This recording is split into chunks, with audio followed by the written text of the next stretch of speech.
In 1930, an 8-story telephone building in Indianapolis vanished from one city block and appeared on another. Employees kept working, phone calls continued uninterrupted, nobody panicked, and according to every official record, the building never left the ground. But here's what the newspapers didn't tell you. During those 34 days of relocation, something was happening in cities across America. Buildings were shifting positions overnight. Structures that should have taken months to move were relocated in hours. And the official explanations, the ones involving hydraulic jacks and steel beams, don't account for the impossible logistics, the missing documentation, or the fact that in some cases, nobody remembers the buildings being moved at all. I started investigating this after finding a collection of industrial photographs from the 1920s and 30s. Standard archival material, construction sites, engineering projects, municipal development. Nothing unusual, except in 17 different cities across a span of 8 years, the same pattern appeared. Buildings photographed in one location, then photographed again weeks later in a different location, with no images of the actual move. No documentation of street closures, no records of the engineering firms contracted to do the work. Just before and after, as if someone had picked up entire structures and placed them elsewhere while the city slept. The official story about building relocation is impressive enough. Teams of engineers using hydraulic jacks, steel dollies, and coordinated precision to move structures weighing thousands of tons. It's real. It happened. The Fairmount Hotel in San Antonio crawled half a mile across downtown at 4 miles per hour in 1986. The Cape Hatteras Lighthouse travelled nearly 3,000 feet over 23 days in 1999. These are documented engineering marvels, celebrated achievements, but they required months of planning, millions of dollars, and total disruption of surrounding areas. Streets closed, utilities rerouted, every move photographed and recorded in excruciating detail. So why do buildings from the 1920s and 30s show none of that documentation? Why are there gaps in the municipal records? Why do some cities have buildings that, according to property deeds and tax documents, were constructed in one location but appear in photographs from the same year standing somewhere completely different? Take the Fuller Building in Seattle, built in 1908 on 2nd Avenue, except there are photographs from 1909 showing it on 1st Avenue. No record of a move, no engineering reports, the building just appears in both locations depending on which archive you're searching. Or the Tremont House in Chicago. City records place it at 3 different addresses between 1926 and 1928.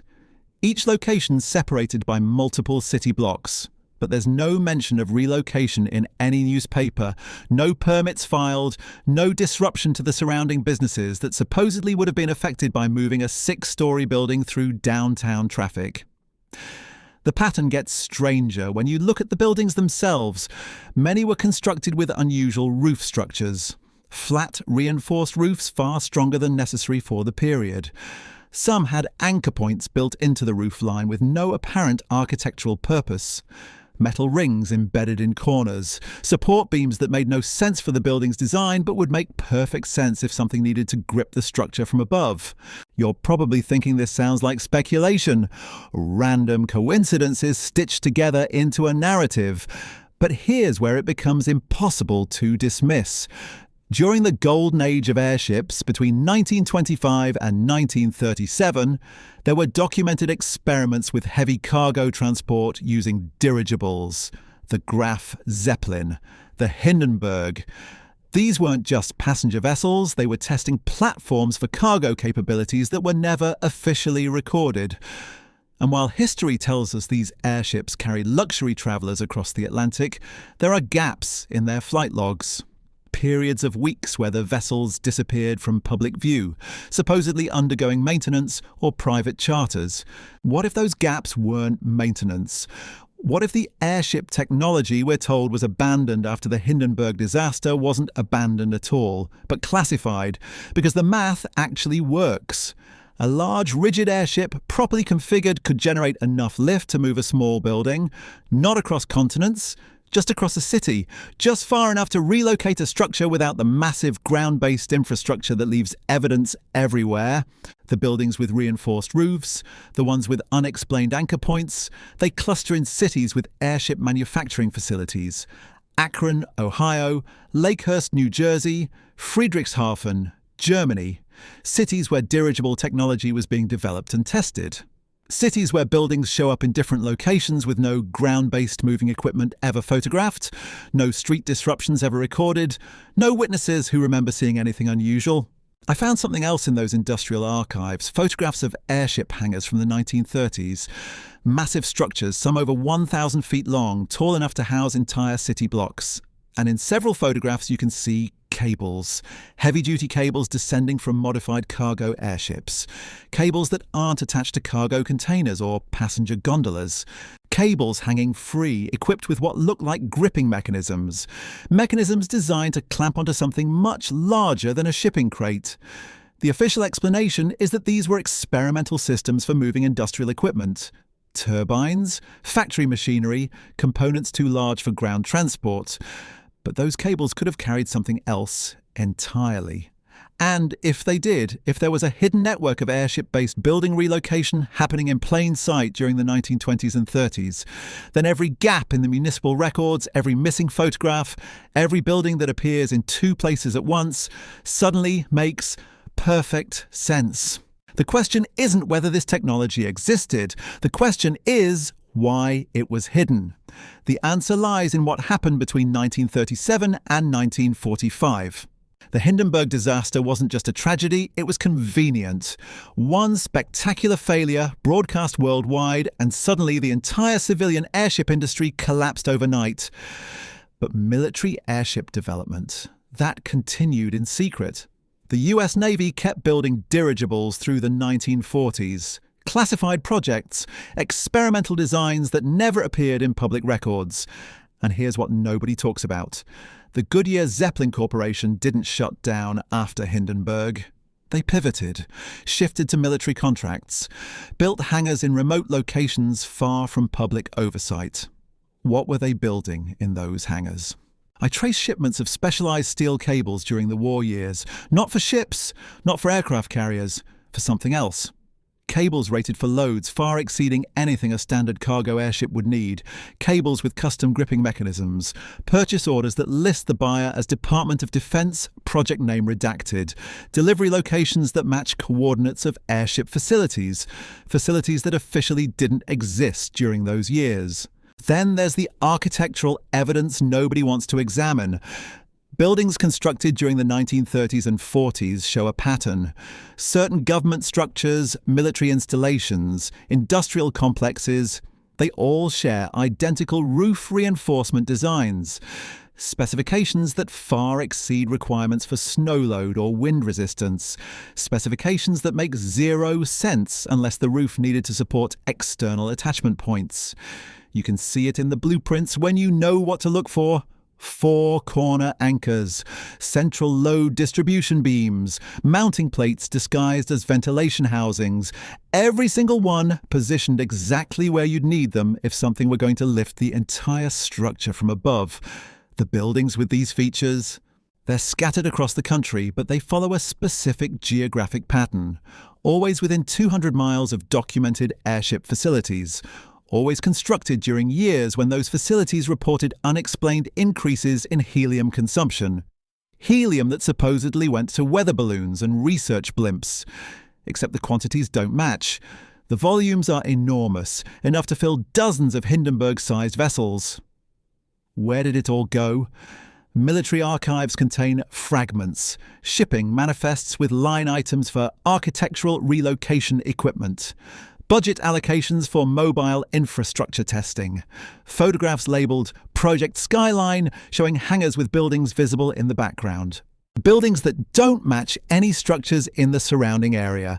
Buildings that shouldn't be there at all. And when you cross-reference those photographs with municipal records, you find something disturbing.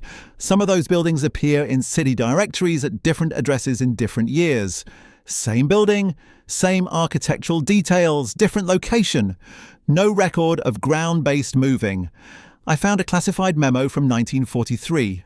Partially redacted, it discusses successful relocation of strategic facilities using aerial transport methods. The memo references nighttime operations to avoid public observation. It mentions minimal ground disturbance and operational security maintained throughout transfer. What facilities? The memo doesn't specify, but it lists coordinates, and when you plot those coordinates, they match locations where buildings documented in one place suddenly appear elsewhere. The technology makes perfect sense when you understand the engineering. A rigid airship doesn't need to lift the entire weight of a building. It only needs to reduce the ground load enough that minimal support equipment can handle the rest. Partial lift. Strategic weight distribution, synchronized with ground-based systems to stabilize and guide. You're not floating a building through the sky like a balloon. You're creating a hybrid system where air and ground work together. The airship provides vertical lift. Ground crews provide lateral control and stability. The building moves slowly, carefully, almost imperceptibly. That's why there are no dramatic photographs, no witnesses reporting floating buildings, because it didn't look dramatic. It looked like construction work. Cranes, scaffolding, work crews, all the visual elements you'd expect, except the cranes weren't actually bearing the weight. The scaffolding wasn't actually supporting the structure. They were camouflage, cover for what was really happening above. Think about the logistics. You need to move a sensitive military facility quickly. Enemy bombing threats, strategic repositioning. But ground-based moving takes weeks, tears up roads, draws attention, requires permits, traffic control, public notices. Everyone sees it happening. Or you do it at night. Use airships that make almost no noise. Lift the structure just enough. Move it 20 miles in 6 hours. Set it down. Remove the equipment before dawn. Next morning, locals might notice something different about the skyline, but there's no evidence. No torn-up streets, no convoy of trucks, just a building that's suddenly elsewhere. The implications go beyond military applications. What if this same network handled civilian projects? Corporate relocations that needed discretion. Historical buildings that couldn't be moved conventionally. Structures that officially can't be relocated, but somehow end up in new locations anyway. The technology becomes invisible precisely because it leaves no trace. No ground scars, no transportation records, nothing but the building itself, sitting where it wasn't before. And here's what makes this terrifying. If they could do this in the 1940s with primitive dirigible technology, what's possible now? Modern materials, computer-controlled lift systems, stealth capabilities. You could move entire city blocks and nobody would ever know. The infrastructure exists. The engineering is proven. All it requires is secrecy, and if history teaches us anything, secrecy is what governments do best, especially when the alternative is explaining something that sounds impossible. I started mapping disappearances, not buildings that moved. Buildings that vanished entirely from photographic records but still appear in property documents. Structures documented in aerial surveys from one decade, completely absent in the next, yet listed as operational in municipal files throughout. No demolition permits, no construction debris, just gone from the visual record while remaining present in paperwork. San Francisco has 12 such cases between 1940 and 1955. Warehouses near the port, government annexes, industrial facilities, all photographed extensively during wartime surveys, all missing from post-war aerial documentation, all still paying property taxes. Insurance companies show continuous coverage, utilities show uninterrupted service. But the buildings themselves, photographically non-existent for years, then suddenly reappearing in different surveys, sometimes at slightly different orientations. The pattern repeats across coastal cities, Seattle, San Diego, Boston, always port facilities, always during wartime or immediate post-war periods, always with gap years in photographic documentation that make no sense unless something was being hidden. Not from enemies, from us. There's a technique in intelligence work called administrative camouflage. You hide something by maintaining all its paperwork while removing its physical visibility. The building exists on every official form. Employees report to work there, mail gets delivered, but if you try to photograph it, somehow the images never quite work out. Weather conditions, camera malfunctions, restricted airspace, the documentation exists, the visual proof doesn't. That's what these gaps look like, deliberate absence. And when the buildings reappear in later surveys, they're often in better condition than they should be. Structures from the 1920s looking remarkably well preserved in 1960s photographs, as if they'd been stored somewhere climate-controlled and recently reinstalled. Modern satellite imagery reveals something even stranger. Foundation scars. I'm talking about ground impressions where massive weight once rested, then lifted away. Not gradually eroded, lifted. The soil compression patterns are wrong for demolition. They're consistent with vertical removal of enormous loads. And these scars appear in locations that have no corresponding buildings in any historical record, yet show clear evidence something heavy sat there for extended periods. You can see them in Nevada, in remote parts of Arizona, across the Midwest in areas far from any documented construction. Perfect rectangular depressions, sometimes with remnant anchor points still embedded in bedrock.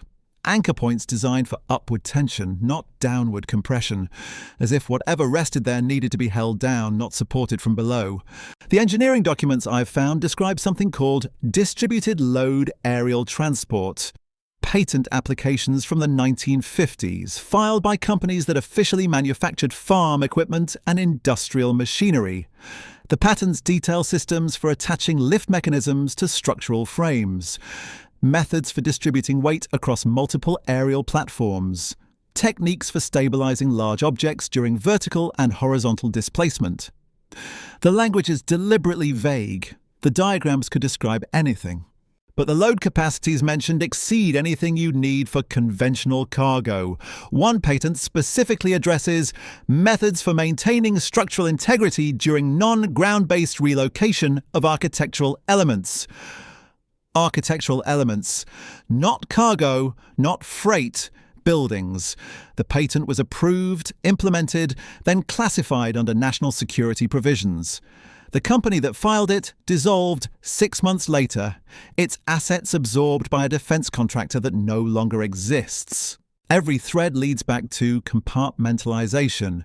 Different companies handling different aspects. Nobody seeing the complete picture.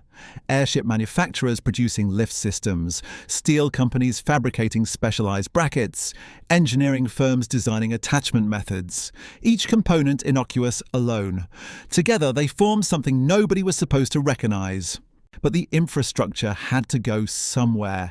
Hangars large enough to house these operations, fabrication facilities for the equipment, training centers for personnel, and I found them. Not through official records, through property tax anomalies, parcels of land with valuations that make no sense. 50 acres assessed as agricultural while consuming industrial quantities of electricity.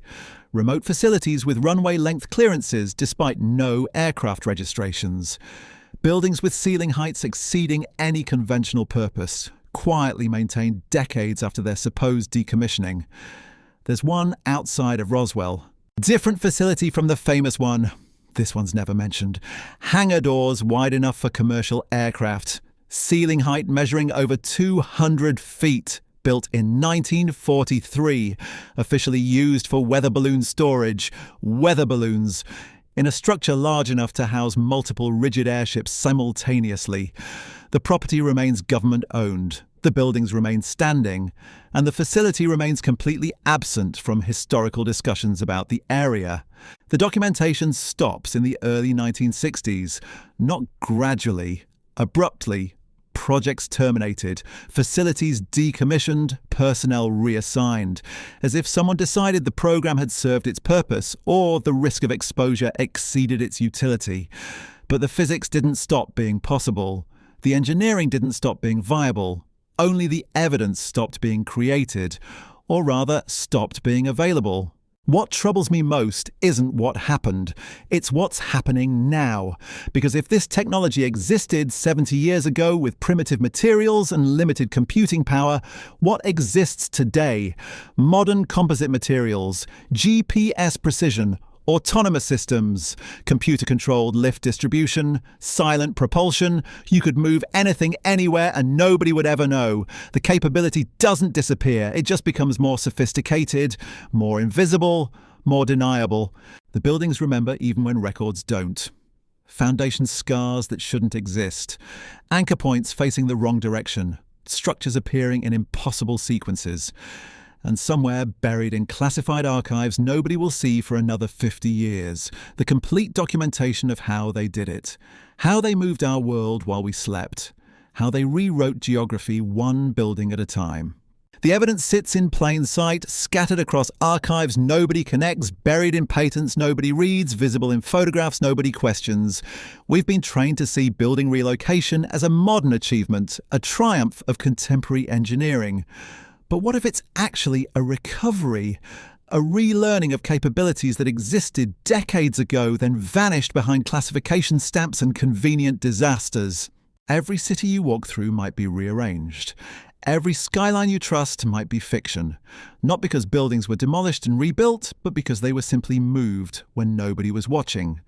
The technology worked. The records prove it worked. And the absence of those records proves something else entirely. Someone decided we weren't supposed to know.